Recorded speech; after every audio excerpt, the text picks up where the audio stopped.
Carta de Paulo a Tito, capítulo 1. Eu, Paulo, servo de Deus e apóstolo de Jesus Cristo, escrevo esta carta. Eu fui escolhido e mandado para ajudar a tornar mais forte a fé que o povo de Deus tem e para fazer com que eles conheçam a verdade ensinada pela nossa religião, que se baseia na esperança de recebermos a vida eterna. Deus, que não mente, nos prometeu essa vida antes da criação do mundo. E no tempo certo, Ele a revelou na sua mensagem. Essa mensagem foi entregue a mim, e eu a anuncio por ordem de Deus, o nosso Salvador. Escrevo a você, Tito, meu verdadeiro filho na fé, esta fé que é sua e minha. Que a graça e a paz de Deus, o Pai, e de Cristo Jesus, o nosso Salvador, estejam com você. Eu o deixei na ilha de Creta para que você pusesse em ordem o que ainda faltava fazer e para nomear em cada cidade os presbíteros das igrejas. Lembre das minhas ordens. O presbítero deve ser um homem que ninguém possa culpar de nada. Deve ter somente uma esposa. Os seus filhos devem ser cristãos e não ter fama de maus ou desobedientes. Pois aquele que tem a responsabilidade do trabalho de Deus, como bispo, deve ser um homem que não possa ser culpado de nada. Não deve ser orgulhoso, nem ter mau gênio. Não deve ser chegado ao vinho, nem violento, nem ganancioso. Deve estar disposto a hospedar pessoas na sua casa e deve amar o bem. Deve ser prudente, justo, dedicado a Deus e disciplinado. Deve se manter firme na mensagem que merece confiança e que está de acordo com a doutrina. Assim ele poderá animar os outros com o verdadeiro ensinamento e também mostrar o erro dos que são contra esse ensinamento. Pois existem muitos, principalmente os que vieram do judaísmo, que são revoltados e enganam os outros com as suas tolices. É preciso fazer com que eles parem de falar, pois estão atrapalhando famílias inteiras por ensinarem o que não devem, com a intenção vergonhosa de ganhar dinheiro. Foi justamente um deles, um profeta da ilha de Creta, quem disse: os cretenses só dizem mentiras. São como animais selvagens. São uns preguiçosos que só pensam em comida. E ele tinha razão quando disse isso. Portanto, você tem de repreender duramente esses falsos mestres para que sejam sadios na fé e parem de dar atenção a histórias inventadas por judeus e a ensinamentos humanos que vêm de pessoas que rejeitam a verdade. Tudo é puro para os que são puros, mas nada é puro para os impuros e descrentes, pois a mente e a consciência deles estão sujas.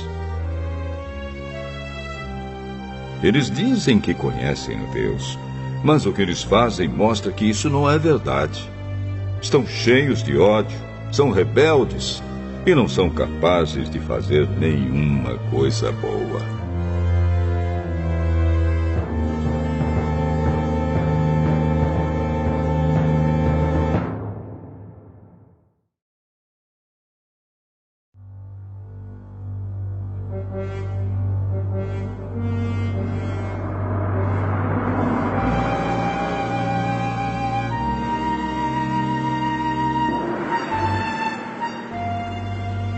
Tito, capítulo 2.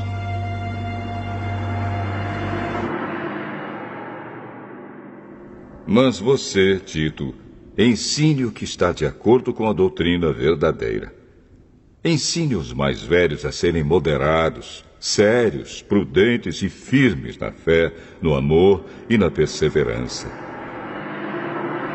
Aconselhe também as mulheres mais idosas a viverem como devem viver as mulheres dedicadas a Deus.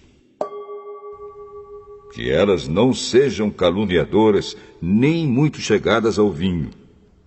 Que elas ensinem o que é bom, para que as mulheres mais jovens aprendam a amar o marido e os filhos, e a ser prudentes, puras, boas donas de casa e obedientes ao marido, a fim de que ninguém fale mal da mensagem de Deus. Aconselhe também os homens mais jovens a serem prudentes. Você mesmo deve ser, em tudo, um exemplo de boa conduta. Seja sincero e sério quando estiver ensinando. Use palavras certas, para que ninguém possa criticá-lo e para que os inimigos fiquem envergonhados por não terem nada de mal a dizer a nosso respeito. Que os escravos obedeçam aos seus donos e os agradem em tudo. Que não sejam respondões, nem roubem os seus donos. Pelo contrário, que eles mostrem que são sempre bons e fiéis em tudo o que fazem. Desse modo, por causa das coisas que eles fizerem, todos falarão bem da doutrina a respeito de Deus, o nosso Salvador. Pois Deus revelou a sua graça para dar a salvação a todos. Essa graça nos ensina a abandonarmos a descrença e as paixões mundanas e a vivermos neste mundo uma vida prudente, correta e dedicada a Deus, enquanto ficamos esperando o dia feliz em que aparecerá a glória do nosso grande Deus e Salvador Jesus Cristo. Foi Ele quem se deu a si mesmo por nós, a fim de nos livrar de toda maldade e de nos purificar, fazendo de nós um povo que pertence somente a Ele e que se dedica a fazer o bem. Ensine essas coisas e use toda a sua autoridade para animar e também para repreender os seus ouvintes. E que ninguém despreze você.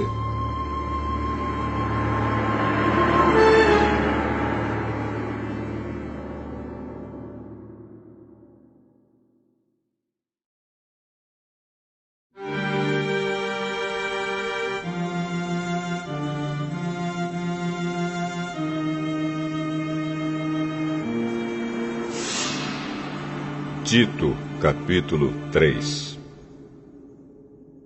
Recomende aos irmãos que respeitem as ordens dos que governam e das autoridades, que sejam obedientes e estejam prontos a fazer tudo o que é bom. Aconselhe que não falem mal de ninguém, mas que sejam calmos e pacíficos e tratem todos com educação. Pois antigamente nós mesmos não tínhamos juízo e éramos rebeldes e maus. Éramos escravos das paixões e dos prazeres de todo tipo e passávamos a nossa vida no meio da malícia e da inveja. Os outros tinham ódio de nós e nós tínhamos ódio deles. Porém, quando Deus, o nosso Salvador, mostrou a sua bondade e o seu amor por todos, Ele nos salvou porque teve compaixão de nós e não porque nós tivéssemos feito alguma coisa boa. Ele nos salvou por meio do Espírito Santo, que nos lavou, fazendo com que nascêssemos de novo e dando-nos uma nova vida. Deus derramou com generosidade o seu Espírito Santo sobre nós, por meio de Jesus Cristo, o nosso Salvador. E fez isso para que, pela sua graça, nós sejamos aceitos por Deus e recebamos a vida eterna que esperamos. Esse ensinamento é verdadeiro. Quero que você, Tito, insista nesses assuntos para que os que creem em Deus se interessem em usar o seu tempo fazendo bem. Isso é bom e útil para todos. Mas evite as discussões tolas, as longas listas de nomes de antepassados, as brigas e os debates a respeito da lei dos judeus. Essas coisas são inúteis e sem valor. Se uma pessoa causar divisões entre os irmãos na fé, aconselhe essa pessoa 1 ou 2 vezes. Mas depois disso, não tenha nada mais a ver com ela. Pois você sabe que uma pessoa como esta abandonou completamente o Evangelho e os seus pecados provam que ela está errada. Quando eu lhe mandar o irmão Ártemas ou o irmão Tíquico, faça o possível para ir se encontrar comigo na cidade de Nicópolis, pois resolvi passar o inverno lá. Ajude o advogado Zenas e também Apolo em tudo que você puder, a fim de que eles tenham o que precisarem para a viagem. Que a nossa gente aprenda a usar o seu tempo, fazendo o bem e ajudando os outros em caso de necessidade, para que assim a vida da nossa gente seja útil. Todos os que estão comigo mandam saudações a você. Dê saudações aos nossos amigos na fé. Que a graça de Deus esteja com todos vocês.